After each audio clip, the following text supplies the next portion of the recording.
rumahnya di Bogem. Toh gue nyewa guru ngaji privat, mau ikut gak? Bagus kan? Bagus. Gila gak? Guru ngaji datang, temen gue. Oh berarti lu datang, lu menerima ajakan itu? Kan ajakan baik. Baik. Gue baik. Ajakan baik mah dia. Yang uprak tajwid. Tajud. Ah. Dicatat. Sebenarnya akurat. Enggak di kertas. Bagian ini tajudnya apa? Ya enggak. Kesini. Tapi kayak orang tuh kayak dia tuh baik. Dia baik, orang baik. Terus kayak ternyata teman-temannya dia kayak udah malam nih gak Zeus. Gimana? Tapi dia pendakwah. Iya. Itu tadi balik lagi ke poinnya. Petirnya mana nih? Kok enggak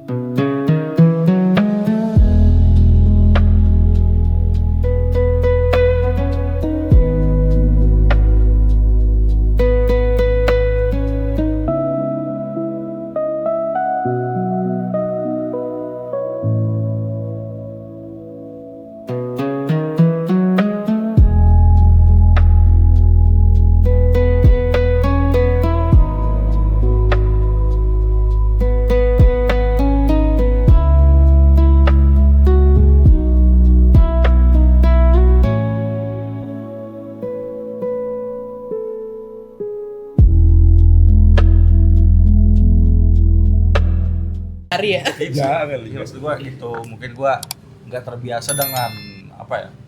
Dengan sistem yang dimana lu belajar agamanya lebih banyak dibanding pelajaran umumnya gitu. Karena gua terbiasa dengan pelajaran umum gitu. Di side itu ya gua tetap ngaji pas maghrib gitu, info aja. Nah, ayah. Lu tahu nggak? Ini ada cerita. Cerita apa sih? Waktu itu SMP. Guru agama gue tuh agak nyebelin. Kenapa? Nyebelin banget. Cewek yang kalau ngomong umpama. Terus dia tuh kalau ngomong umpama gitu terus. Sampai makanya kita bertiga inget. Tapi dia horor banget, Ang. Horornya? Horor dah, emang horor banget, Ang. Kenapa? Temen gue kata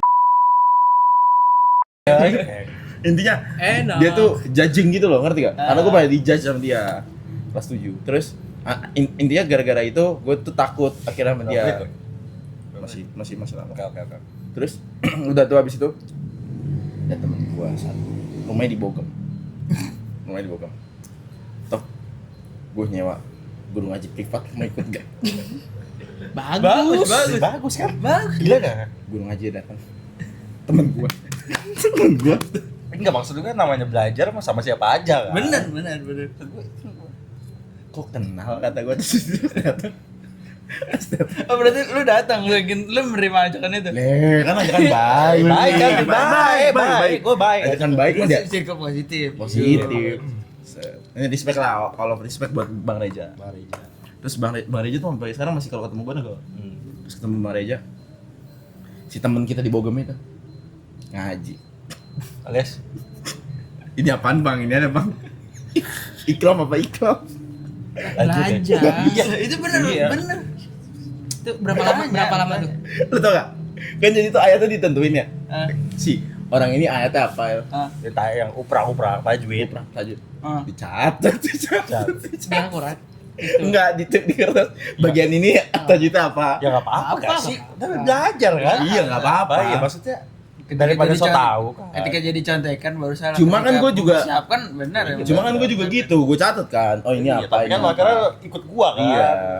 Lu bersyukur sama gua. Cuma kok idenya setara open heaven. Tapi emang di zaman itu uprak agama tuh mencekam gitu loh. Sorry ya.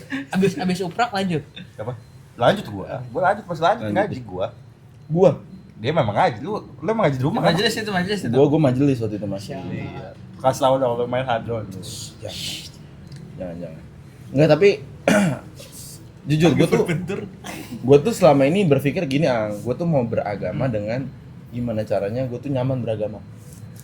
Ngerti nggak? Yang nyaman menurut lo? Bukan nyaman menurut gue. Ya gue tahu sekarang gue jauh dari agama. Cuma nggak, maksud gue tuh pengen menjalani agama tuh dengan ketulusan gitu. Yang emang proudly gue bisa ngomong, iya gue agama gue ini dan maksud gue gimana ya? Gue tuh benar-benar merasa bahwa gue tuh itu bahwa gue tuh muslim gitu. Tapi gue tuh selalu berat. selalu berpikir objektif terhadap hal yang kayak Misal. ada kita ngelakuin apa nih di walaupun zaman dulu atau di sekarang tiba-tiba dijudge kan banyak orang yang kayak gitu juga ya. Lu kan harusnya nggak gini. Nah itu tuh gimana? Tapi gue nggak mau ngejalanin dengan masa begini ya kayak gitu. Kayak jadi tuh gue nggak mau ngejalanin dengan terpaksa karena ada lu nggak boleh gini gitu. Itu gimana? Ya, misalnya nih Pak. Ini kan kalau dari kayak gue tangkap kalau misalnya salah koreksi. Nah, Gue tuh takut dari- salah ngomong makanya gue kanan kiriin. Satu, kalau yang gue lihat itu kan lu kayak lebih keberatan karena lingkungan kan. Nah, Makanya ketika memang kita tuh dianjurkan untuk hijrah. Hijrah itu artinya kan berpindah gitu kan. Dari yang lebih baik, dari yang lebih buruk jadi lebih baik gitu kan. Dan begitupun dengan lingkungan, ketika memang lingkungan lu membuat lu tidak beribadah, ya lu dianjurkan untuk berpindah gitu. Lingkungan rumah. iya. Ah, Iya. Lingkungan nongkrong. Kalau misalnya lagi bukber, biasanya kan lupa untuk sholat maghrib tuh kan kebanyakan. Gue nongkrong. Kalau gua selalu nyuruh sholat lu doang gitu. Bener, kalau dalam beribadah memang sebenarnya pada dasarnya itu benar toh. Kita tuh diperintahkan untuk tahu kenapa kita melakukan ini gitu. Kita melakukan ibadah ini dasarnya apa. Nah, yang jadi permasalahannya ketika orang gak tahu dasarnya terus gak mau melakukan dan tidak dipelajari gitu. Jadi ya sama aja bohong kan. Yang dianjurkannya itu ketika kita emang ini bener ya gitu. Cari tahu. Nah, cari tahu kan ketika kita cari tahu nanti kan kita akan mendapatkan jawabannya kan. Dan jawaban itu yang kita pakai. Cuma gini, ngomong-ngomong soal nyari tahu sendiri, gue kan tipe yang kayak gitu ya. Maksudnya kayak kalau gue penasaran tuh bakal gue cari tahu sendiri. Dan misalkan ada orang ngomong ABCD, gue tuh gak bakal dengerin. Gue bakal, misalkan gue mau cari tahu yang ini ya udah ini gitu. Misalkan yang gue cari tahu, misalkan gue pengen mendalami soal ajarannya Rasulullah melalui Imam Syafi'i misalkan. Gue cari nih. Tapi ada juga orang yang dia mengaku bahwa dia mengikuti ajaran Imam Syafi'i, ternyata berbeda side nih sama gue. Tapi gue bacanya tuh sesuai literatur gue A, tapi dia bilang B. Nah itu gimana? Nafsirannya beda. Iya, gue tetap idealis sama yang gue ini, karena gue baca sendiri gitu. Itu gimana? Ya dari apa yang lu tahu dan lu yakin, ya udah. Oh, itu boleh? Ya udah lu lakuin, tapi lu jangan menjudge yang berbeda. Gitu. Ketika kita judge ya lagi-lagi ketika syarat kita beribadah, diterima yang beribadah kan itu lagi-lagi dua hal. Kita pertama harus sesuai ajaran Rasulullah. Nanti kan lu cari tahu tuh, ini Rasulullah sebenarnya ngajarin kayak gimana sih, ya kan? Dan lu ketika lu temuin jawabannya, ya udah lu jalanin tuh dengan ikhlas. Ketika ada yang berbeda ya udah jalanin itu perbedaan, jangan musik gitu. Nah, misal nih, gua mau nanya nih, kalau nyuruh orang untuk beribadah itu kan dapat pahala kan? Bener. Tapi kalau cuma nyuruh doang dia gak beribadah, alias. Kok kayak alias gitu. Oh nggak ada. Nah, itu gimana? Misal dia nyuruh doang nih, lu sholat, udah maghrib nih sholat dong gitu. Cuman dia gak sholat gitu. Kok kayak personal? Makanya kalau gue ngambil contohnya gini aja ya, kayak jadi ketika kita melakukan suatu kesalahan memang pure karena kita nggak tahu. Jadi itu kalkulasi. Terus? Nah, jadi kalkulasinya gini nih, ketika kita melakukan kesalahan, tapi karena kita memang tidak tahu, itu dosa kita tuh tidak sebesar ketika kita tahu tapi kita tidak melaksanakan. Oke. Gitu. Jadi poinnya itu. Jadi ketika orang itu kan berarti udah tahu kan. Oh itu kayak, orang yang sholat. Ayo sholat gitu, tapi dia nggak sholat. Nah itu dia dosanya itu lebih besar. Makanya ini jadi apa ya? Bukan jadi sebuah ketakutan. Yang penting pendakwah tuh akan mendapatkan dosa lebih besar ketika dia melakukan kesalahan karena disengaja, padahal dia tahu gitu. dia mensyiarkan gitu kan. Tapi dia juga tidak melakukan. Kayak misalnya orang-orang banyak kayak pendakwa-pendakwa tapi melakukan perbuatan-perbuatan tercela gitu. Zang. Dia sendiri tahu gitu kan. Itu yang maksud gue tuh. Nah itu ganjaran atau kecamannya memang lebih besar dibandingkan orang yang nggak tahu. Nah itu misalnya gini kan hukum zina tuh kan seumur hidup. Ngerti gak sih lo, kayak orang tuh kalau udah ngelakuin zina tuh kayak hukumnya di akhirat tuh kan ini banget ya. Bisa gimana ya bahasa? Kalau judol, zina, narkoba, minum alkohol gitu. Misalkan gini, dia pendakwa. Dia pendakwa. Tapi Enggak tahu, dia pendakwa. Jalan-jalan, dakwanya jalan-jalan. Mana-mana tuh dia. Kesini.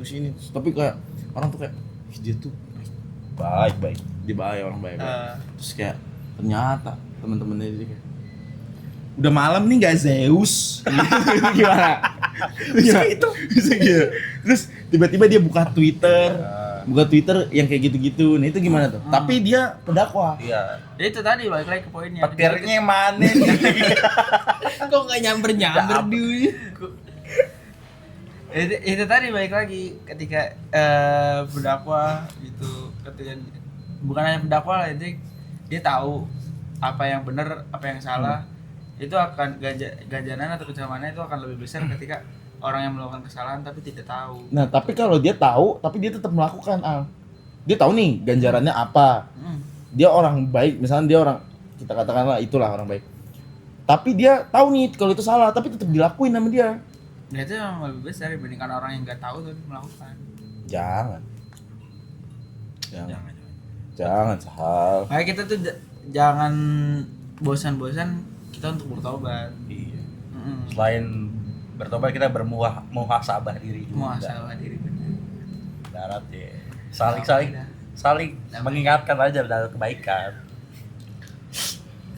Ingatkan aja. Tapi gini gua ada penasaran satu nih. Apa tuh? Kita pernah Masa bahas. satu word. Iya. Ini pernah. Iya, enggak masalah. Berarti ini rasa penasaran gue yang satu tapi kesekian kalinya. Nih. 1 ABCD. Nah, itu kan ada buntut ngedul. Nah, kayak gue penasaran. Ada nih orang, dia tuh bisa dikatakan sekarang kan kita tahu ya, kayak pekerjaan di entertain itu banyak yang dibilang banyak mudorotnya gitu. Misalkan dia tuh entertainer. Dia entertainer tuh yang berbeda, emang kalau nggak dari situ tuh duitnya nggak ada gitu misalnya. Tapi dia harus menafkahi keluarga. Itu gimana tuh hukumnya? Gue ini lebih ke mengutip aja ya. Kayak misalkan gini deh, ini simpel aja. Seorang musisi, kan ya kita tahu lah di mana selama ini yang berkembang adalah musik tuh haram. Dia seorang musisi yang dimana dia tuh sholat rajin, tapi lagunya gitu. Tapi kalau dia nggak show kayak gitu, dia nggak dapat duit, nggak bisa nafkahin keluarganya. Karena itu doang satu-satu yang dia bisa misalnya. Itu gimana? Gue lebih ke mengutip aja ya. Kalau yang gue mengutip ini beda case sebenarnya. Case-nya itu soal riba gitu. Kayak misalnya orang ngambil KPR terus yang ada ribanya gitu. Dan itu tuh ada yang Ustaz tuh ada yang menjawab langsung iya langsung haram. Tinggalkan, haram gitu. Pasti ada gantinya. Tapi ada juga Ustaz yang mengatakan ini lagi-lagi mereka punya dasar masing-masing ya, nanti bisa dicari tahu masing-masing.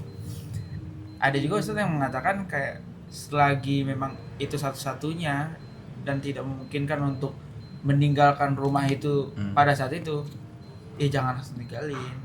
Tapi kita harus ada usahanya. Kita harus usaha meninggalkan ribanya itu. Intinya dicoba cara lain gitu lah ya. Kita jadi Ustaz ada yang mengatakan dalam hal riba ini ya, itu ada yang mengatakan langsung tinggalkan, pasti Allah kasih penggantinya. Tapi ada juga Ustaz yang mengatakan tinggalkan ketika kita sudah bisa meninggalkan gitu. Dalam artian kita terus berusaha gitu. Ya misalnya kita meninggalkan riba, ya ketika benar-benar kita bisa udah cabut dari riba itu dan aman, ya udah kita cabut. terus berusaha. Jangan lupa subscribe ya. Komen juga. Oke. Bye.